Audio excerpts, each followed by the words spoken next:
বন্ধুরা, এই রেমাল ঝড়ের লাইভ আপডেট নিয়ে আমি চলে এসেছি।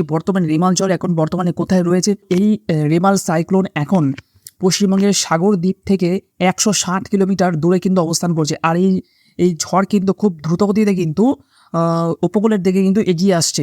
বিশেষ করে সুন্দরবন অঞ্চলের মধ্য দিয়ে কিন্তু খুব দ্রুত বেগে কিন্তু এই ঝড় এগিয়ে আসছে। এবং এই ঝড় যখন ল্যান্ডফল করবে, এই ঝড়ের গতিবেগ থাকবে ঘন্টায় 135 কিলোমিটার সর্বোচ্চ। এবং কলকাতায় এই ঝড় যখন আছড়ে পড়বে, তার গতি তখন থাকবে ঘন্টায় 90 কিলোমিটার।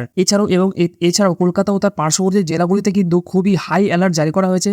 কলকাতা, হাওড়া, হুগলি, নদিয়া এই সমস্ত এরকম 6টি জেলাতে কিন্তু রেড অ্যালার্ট অলরেডি আবহাওয়া দপ্তর থেকে কিন্তু জারি করা হয়েছে। এবং এই ঝড় কখন ল্যান্ডফল হবে? এই ঝড় কিন্তু ল্যান্ডফলের অনেক কাছে চলে এসেছে। তোমরা আমার এখানে স্ক্রিনে দেখতেই পাচ্ছ, এই ঝড় কিন্তু ল্যান্ডফলের অনেক কাছে চলে এসেছে। তো এই ঝড় কিন্তু রাত্রির 11টা থেকে 1টার মধ্যে কিন্তু ল্যান্ডফল হওয়ার খুবই প্রবল সম্ভাবনা রয়েছে। এবং এছাড়াও আমরা এখন গুগল জুম মারতে রয়েছি, তো এখান থেকে তোমরা দেখতেই পাচ্ছ লাইভ যে ঝড়ের যে গতিপথ, সেটা কিন্তু আমরা এখান থেকে লাইভ দেখতে পাচ্ছি।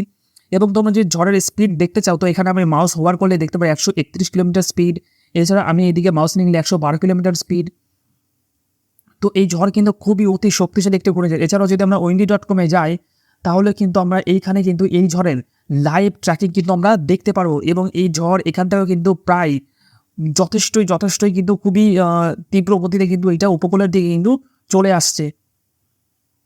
তো এই ঝড় কিন্তু যদি আমরা এখানে রাত্রি 10টার সময় ক্লিক করি, তাহলে দেখতেই পাচ্ছ এটা কিন্তু উপকূলের অনেকটাই কাছে চলে এসে, মানে প্রায় রাত্রির 11টা থেকে 1টার মধ্যে কিন্তু এই ঝড় ল্যান্ডফল করতে চলেছে। তো আমি সবাইকে খুবই সতর্ক করতে চাই যে আপনারা কিন্তু নিরাপদ আশ্রয়ে থাকবেন।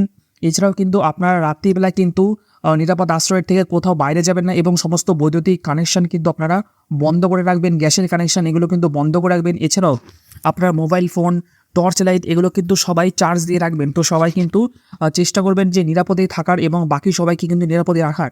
তো এরপরে কিন্তু এই ঝড়ের লাইভ আপডেট কিন্তু আমি নিয়ে আসবো।